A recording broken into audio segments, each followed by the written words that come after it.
आओ चलो। हाँ तो हम हैं गांव के बालक, इसलिए आ गए हरी पीली पकी पकी सरसों काटने। अच्छा जी, ऐसा है क्या?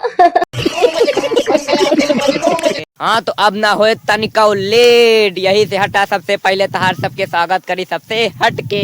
क्या बात है सर, क्या बात है सर।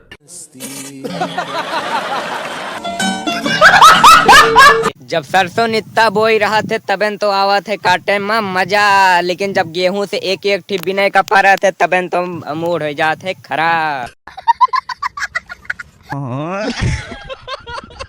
मेरा यार हंस रहा है बारिश की जाए। हाँ तो भाई साहब जेके भी दोस्त यार हंसत हुए होकर चुप करा दिया जा यार, यहाँ सबके किसानन के फसल तैयार हुए तो पानी बरसे लागत है, प्लीज यार भैया।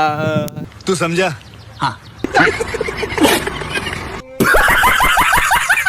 हाँ तो हम बनाई थी ब्लॉग और तू सब मजा करा था भर भर के। हाँ तो इतनी सी विनती है कि आवाज जा फाट पर जा हमार सरसों कटावे। अच्छा जी, ऐसा है क्या? अगर ब्लॉग देखे मजा आएगा हुए भर भर के तो इंस्टाग्राम पे देखा जात हुआ तो फॉलो वाले बटन पे 2-3 बार दबा दिया जा। बात तो सही है।